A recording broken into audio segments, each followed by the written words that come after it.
Hello, everyone, and welcome back to Scribe Plays Vampire the Masquerade, Coteries of New York. Last time we were back at Elysium, having delivered the errant anarch who had attacked us in the park, and we were getting ready to mingle with the various denizens of the night. Hadn't decided yet who I was going to talk to, but let's see where this takes us.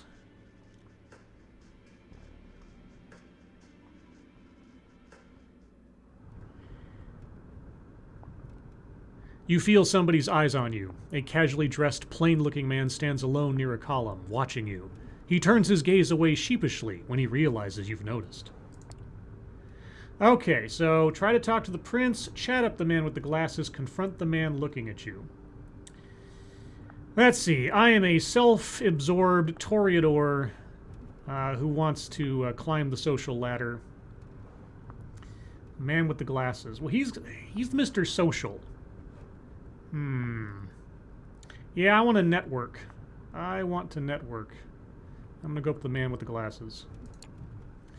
The man notices your attention, but it takes a few minutes before he pauses his mingling for long enough to actually approach him. He looks at you quizzically. Thomas Arturo. I'll say, is that your name? Is that your name? I assumed you'd like to know. I know you. By name only, of course. Scribe? Embraced just a few nights ago, huh? Well, well, well. How's Undeath treating you? I'm coping. It takes some getting used to, for sure. Oh, it sure does. Sure does. Good thing we have an eternity to make the best of it, right? He takes a moment to clean his glasses, completely ignoring you until he's done, and puts them back on. I'm sorry, got a bit distracted. You know, most of us don't need to wear these, right? I can see just fine without them. But it's a statement. Is this another toreador? Is this whole town nothing but toreadors? The damn things keep catching specks of dust and other assorted shit, though. Never stay clean for long. Sometimes I think they're more trouble than they're worth, wouldn't you say? Compliment him. They look good on you, really. You bet they do. All right, that was a nice chat, but I have to catch up with a few other fellows tonight. Talk to you later. Jeannie! Hey, Jeannie! He doesn't even give you the chance to say goodbye. He's already off, grabbing 2 glasses off a concierge's tray and handing one to a mustachioed man nearby. Okay. You notice Sophie mingling with other kindred, clearly in her element and not to be disturbed. Kadir hasn't come back yet, so you can probably find time for at least one more conversation. Confront the man looking at you, try to talk to the prince. No, I'm going to go talk to the prince. You approach the prince, trying to stay as respectful of her private conversation as possible. She glances at you as you step forward, her scrutinizing gaze mimicked by her companion. She addresses the dark-skinned woman before turning to you. Excuse me for just a moment, Samira. Yes, Scribe, what is it? Yes, let's start out with giving her thanks. I wish to thank you for sparing me, Prince. I realize it wasn't an easy decision to make, and I wanted to express my sincere appreciation. How thoughtful of you. She takes a long look at you before she continues. I didn't do it from the kindness of my unbeating heart. You're an asset to Miss Langley, to the Camarilla, and to me. I believe I made the right decision. Prove to me, and the other kindred of the city, that it was so, and there might be more to your future nights than just survival in servitude. The dark-skinned woman looks impatiently at you and catches the prince's attention. Forgive me, that's all the time I can spare right now. We have some things to discuss with Samara still. Enjoy your night, Scribe. Just bow and leave, yeah. You leave the 2 women to their conversation, which they get back to almost immediately after the prince turns to Samira. A loud exchange near the staircase grabs everybody's attention. Kadir is back, and the hoodlum is with him. The sheriff pushes the other vampire inside the room. The vampire that threatened you last night is a mess. That stupid hat is still inexplicably on his head, covering some of his ruined face in welcome shadow. He's barely conscious. His shin is broken, you think. Something protruding there, making the pant leg bulge. One arm seems twisted at a strange angle. Very little blood, surprisingly, but clearly a whole lot of hurt. Well, Kadir, did our guest cooperate. Tell the prince your name. It's Howard. And who do you run with, Howard? The Midnighters. An Anarch Coterie, my prince. Active for some time now, though from what this one told me, the name is about the only legacy the group has kept over the years. I see. Hey, Prince, I didn't mean it. I didn't know. I didn't...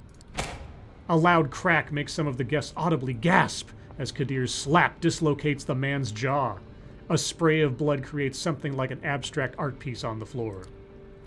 This one is guilty of threatening a member of the Camarilla and claiming a domain without the prince's approval. That alone should be enough to pass swift judgment. But he is also Anarch scum. My prince? There can be only one verdict. Final death. Do your duty, Sheriff. Unless, of course, somebody would like to play at being a good Samaritan like our dear Miss Langley a few nights ago. The look the prince serves you and Sophie is a cruel jest. Sophie takes it gracefully, smiling and slipping her arm under yours in a public show of affection. Nobody says anything. The vampire named Howard jumps to his feet and makes for the window. Uh-oh. Yeah, I'm gonna grab him. Yeah, I'm gonna get some revenge. That's right, bitch. In a split second, you make your choice. Focusing your blood, you dash forward and grab Howard by the back of his jumpsuit, pulling him away from the window. You expect some resistance, but find you don't have to worry about it when a swift cut separates Howard's head from his body. You let go, and the headless corpse slumps to the ground. Kadir is standing between you and the window, his sword drawn, and an ugly smile on his face. Well, Scribe, your eagerness is laudable, if unnecessary.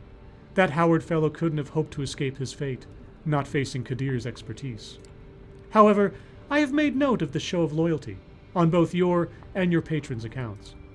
I would like to thank Miss Langley for bringing this Anarch thug to my and Kadir's attention. I assume all have found the verdict satisfactory?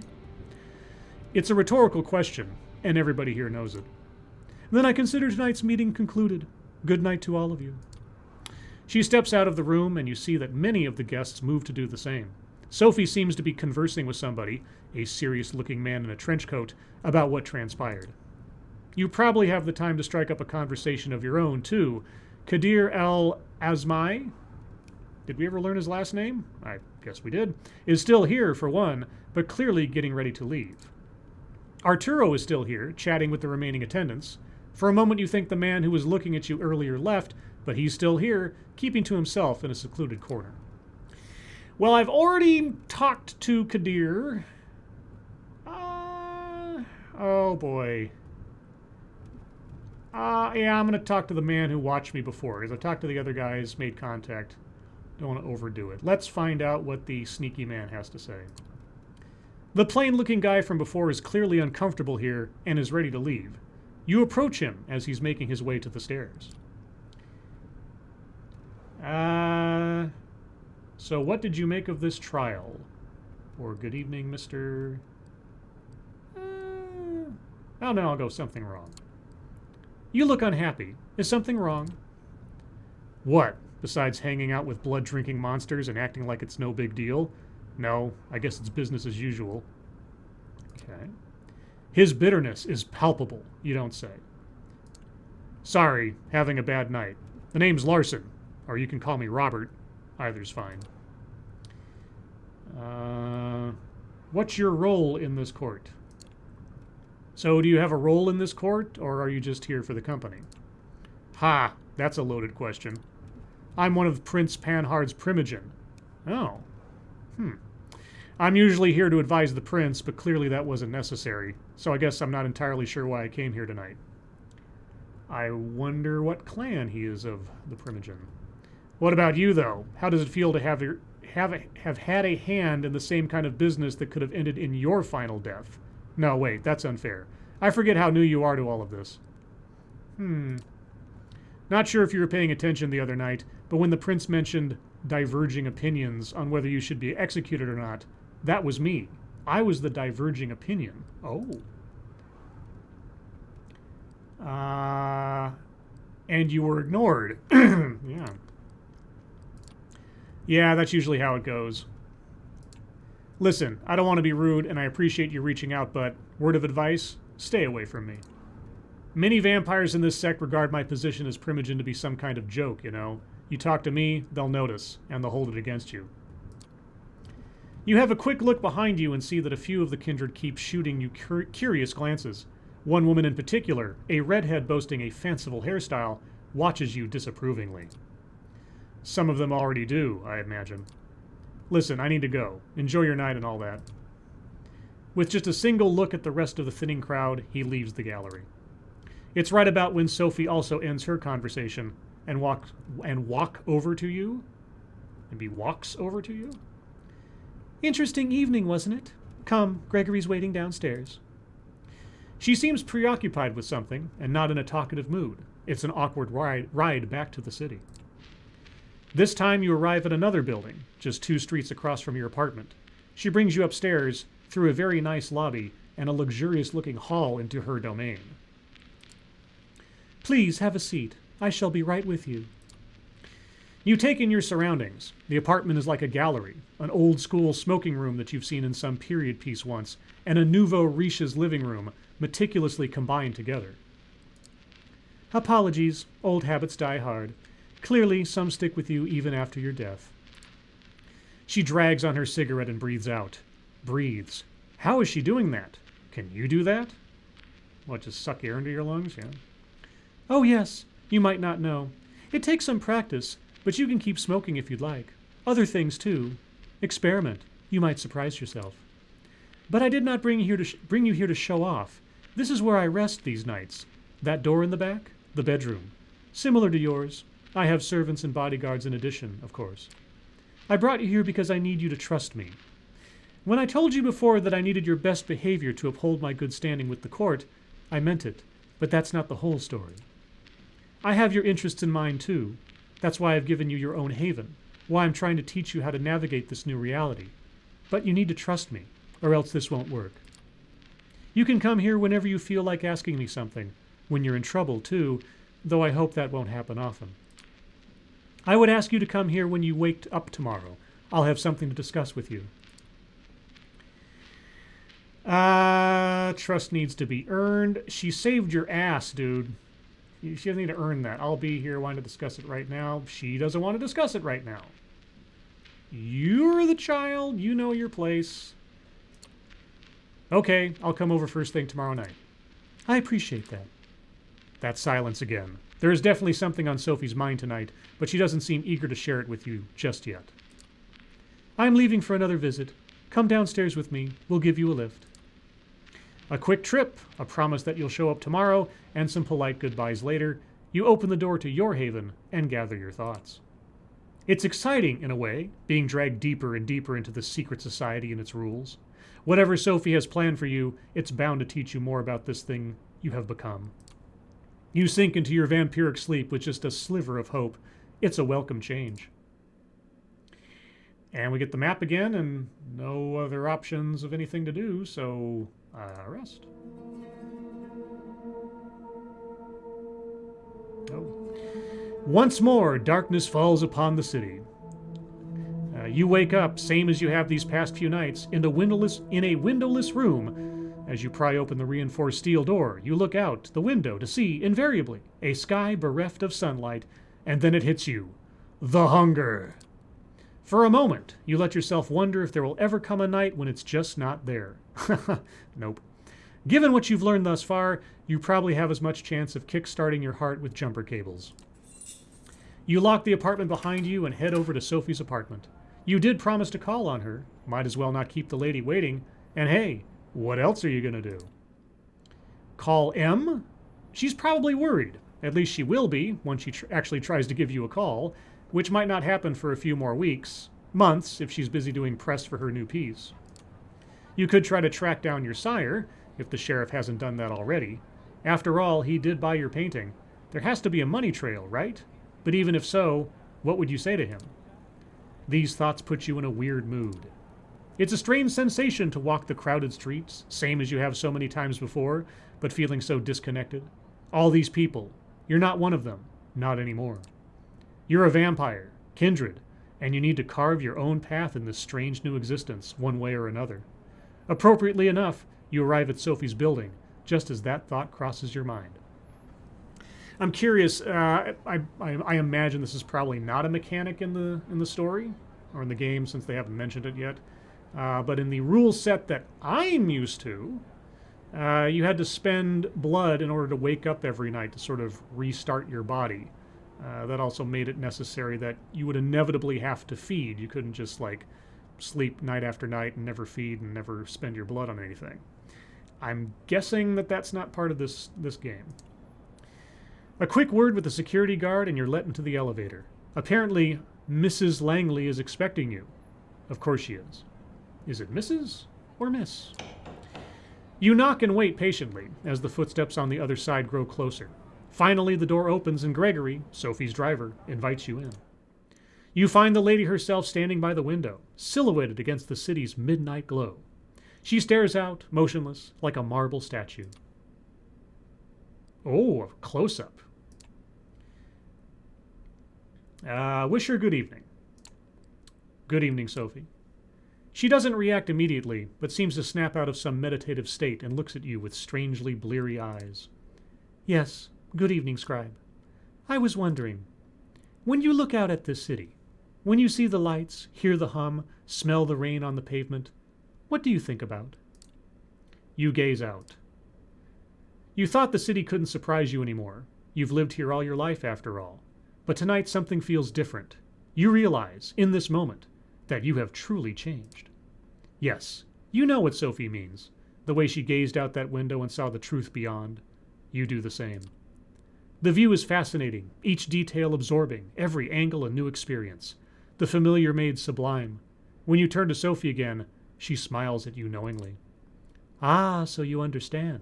I had my doubts, but perhaps we are of shared lineage after all. You see, the blood that flows within me is that of Clan Toreador. You don't say. There are 13 such bloodlines among us, Kindred, though that number has been contested in the past, and these nights it seems that nothing is certain anymore. The clans have gone by many epithets over the years, but the names used these nights have their roots in medieval times. The original Inquisition, if you can believe it. They used these to categorize us, describe our inherent differences. In time, we adopted them ourselves. Each clan has a uniqueness about it, inescapable, originating from an ancient progenitor, carried from sire to child. For the Toreador, the gift lies in a sensitivity of sorts. We are uniquely attuned to beauty and ugliness both. We can see either where most cannot. We can see either where most cannot. Oh, ugliness and beauty, okay. A blessing on most nights, occasionally a curse. Well, it's a curse if you become entranced by a piece of artwork and someone sneaks up behind you and throws a stake into your chest, but, you know, whatever. The sheriff of my clan as well. Oh, the sheriff is of my clan as well. Although you'd be hard-pressed to see him as such, poor Kadir. It breaks my heart to see him in this state. Really? Well, I fell into stereotypes. I would have assumed he was an Assamite. Still, there is a beauty to it as well. Nothing like a good fall from grace. So wait, Sophie's a Toreador, the sheriff's a Toreador, the prince is obviously a Toreador, because Michaela, if I'm remembering correctly, Michaela was the Toreador Justicar, wasn't she? I thought so. Or is that somebody else? Oh. I might be a little rusty on my lore at this point. Anyway. Oh, Justicar. Let's see. So, in the Camarilla, you have, well, the organization is such that you have the Justicariate, which are all the sort of top eldest leaders of each of the clans. And then below them in each city, you have a prince, and each prince has a council of primogen that represent the clans and that kind of thing. So, anyway. Try as she might to act playful, you can tell she genuinely cares. She lets her gaze wander for a brief moment, but is quick to regain her composure. Then there are the Ventrue, known for their pride and a proclivity to rule over others. The prince represents that clan. Wait, what? Was Michaela a Ventrue? Okay. Because didn't the prince say that she was a child of Michaela? Was Michaela a Ventrue? I apologize. It's been a while since I've been invested in the lore of vampires, so maybe I'll have to look that one up. The prince represents that clan, as is quite common in our society around the globe. Where the Blue Bloods think themselves rulers, the Brujah like to see themselves as preeminent revolutionaries. They call for universal rebellion while being slaves to their own temper. Maybe she was. Okay. We don't discuss the rabble much anymore, not after they've largely broken off with the Camarilla. To think they were philosophers once, long ago. The Brujah broke off from the Camarilla? This is lore that I was not aware of. This might be 5th edition lore. I hope to tell you more about some of the other bloodlines tonight. Let's see. Well, she just told you that we share lineage, but... Okay, how can I tell a kindred's clan? Say I meet a vampire for the first time. How can I tell what their clan is? Usually you cannot, with a few exceptions perhaps. For some clans, the uniqueness I mentioned bleeds into their appearance or disposition, but even that can be misleading. Outside of a few very specific cases, knowing one's clan is less important than understanding who they are personally, what drives them, their wants and needs, weaknesses too. Speaking of which, we come to the reason I wanted to speak to you tonight. It is customary in our society, especially among younger kindred, to organize into coteries. Sometimes these are called by the prince themselves or mandated by a fledgling sire. In our case, you may treat it as more of a strong recommendation. I want you to seek out companions, not only because you need to learn more about our society, but also because it is useful. True friendships are rare among kindred, but having allies, even temporary ones, is something of a necessity these nights. We might be selfish creatures, but we are drawn to each other nonetheless. Let's see. Where should I look for allies? Do you have your own coterie? What if I want to go it alone? Oh, that's a bad idea. Where should I look for allies? Any suggestions on where I should start looking? I was just about to get to that. She puts on a mysterious smile. I spent some of my precious time last night asking around, pondering potential kindred for you to meet. Came up with a short list of contacts. I hope you'll appreciate the gesture. Forging a partnership with them might offer perspectives and viewpoints that I cannot provide, lenses through which to view our kind. They are all members of the Camarilla, of course. More or less. More or less. Okay, who are they? All right then, let's hear it. Who's on the list? Eager to learn about them, I see? Good, I'm glad. So let us start with the Tremere. They are a powerful clan, disliked by many, but feared and respected by many more. They have been an important pillar of the Camarilla since the very beginning. They are blood sorcerers. Yes, the Tremere. Once a house of mages, mortal mages. They stole their vampiric nature from a ritual after capturing an antediluvian, one of the original clan founders of the Salubri, and using this ancient vampire's blood made a ritual that turned them all into vampires. They had hoped to make themselves into vampires while also retaining their connection to their mystic mage powers. But unfortunately for them, they cut themselves off from the very thing that gave them their mystic powers. And so they had to then spend the next several hundred years learning new ways to make magic using vampire blood. But anyway. Blood sorcerers. You could swear you once saw them play at the Apollo. Oh. Probably not the same blood sorcerers, though. Sophie snickers. Oh, child, don't be caught with that look on your face when you meet a warlock in person. They really are adept at using vitae, their own as well as others, to unique and potent effects. Excuse me. Since they are quite rigid in their hierarchy, oh, yeah, the pyramid? Yeah, you can't get much more rigid than the pyramid. The kindred I had in mind for you might need some persuading. His name is Agathon. Agathon? Okay. From what I hear, he is quite the scholar, very ambitious, the child of a noted Tremere here in New York, Aisling Sturbridge. Spend time enough with Agathon, and I'm sure you'll run into her sooner or later. Ah, yes, Aisling Sturbridge, the, let's see, the regent of the, was it the Brooklyn Chantry? Or just the New York Chantry? I forget now. or the Bronx. One of the neighborhoods of New York, Chantry. And the Chantry is sort of like the headquarters slash temples slash school for the Tremere clan in a given territory. And they have their own structure as a clan, the top being the regent. Let's see, there's regent, there's pontifex that's above the regent. Oh, there's a whole lineage of it for the pyramid. I don't remember it all. Let's see. A chance to meet an important person then. Yeah. So by getting to know this Agathon, I can get closer to someone higher up the ladder. Yes, though not immediately, I would imagine. Aisling finds herself in a somewhat precarious position, both in the city and her clan. Every move she makes is heavily scrutinized, thus she has learned to tread lightly. Anyway, if you wish to contact the young Tremere, I hear you can usually find him in a New Age bookstore out on Broadway. The Tremere have one of their workshops there. Gregory will give you the details. Now, this next recommendation comes with a bit of a caveat. As you recall me saying, most bloodlines have unique features that might not be obvious at first glance. Well, there is one clan whose members wear their curse on their sleeve. I'm about to be recommended to Nosferatu, aren't I? The Nosferatu. Wait, Nosferatu? As in the German expressionist classic? No way. No wonder they make their havens in sewers, abandoned buildings, and such. Their appearance is hideous and obviously unnatural. Had they walked the streets like other kindred, the kind would have learned of our existence long ago. Did she just shudder? It's hard to tell with her usual complexion, but you could swear her skin suddenly took on an even more sickly color. The one I have in mind isn't as big an eyesore as the worst of them, but he's no Adonis either. Still, he has some talents and connections that you might find useful.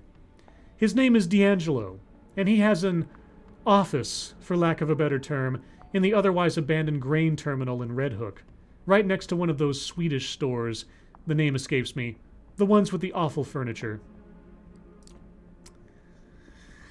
Okay, I don't need to name the what connections does he have? You mentioned this D'Angelo has some useful connections? I was just getting to that.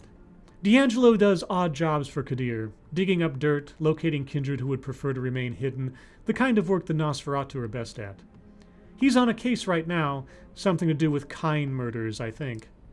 After your initial brush with our dear sheriff, I think it would be wise to show some goodwill towards his agenda. Assisting D'Angelo with his investigation might be just the thing. She takes a brief pause to look out the window again. Now come the two more exotic proposals. Ah, exotic, as if the blood mage and the vampire detective were business as usual. You may have heard about the Gangrel before. They are a wild clan. How could he have heard of the Gangrel at this point? You've basically been there for every interaction he's had, but okay. You may have heard about the Gangrel before. They are a wild clan, in touch with their beast in a way others might not dare to attempt. They mostly keep out of big cities, but there are exceptions. Nominally, they haven't been part of the Camarilla for over 2 decades, but the one kindred I would like you to meet has strong, shall we say, familial ties to the sect. Her name is Tamika. Familial ties to the sect. I wonder... Her sire, Jezebel, was instrumental during the Battle of New York back in 1999, the very same battle that cemented the city as Camarilla domain. Yes, I actually own the clan novel series somewhere in the closet somewhere that talks about the Battle of New York back in 1999. I think I have Clan Book Gangrel, or Clan Novel Gangrel, I guess. Yes, I remember that character. Sadly, her achievements have gone largely unrecognized. Tamika and a number of her siblings still reside in the domain where they were awarded. Still reside in the domain they were awarded after the battle, Prospect Park. Jezebel herself left the city some years ago, fed up with being underappreciated. Anything more about... Should I contact non-Camarilla clans?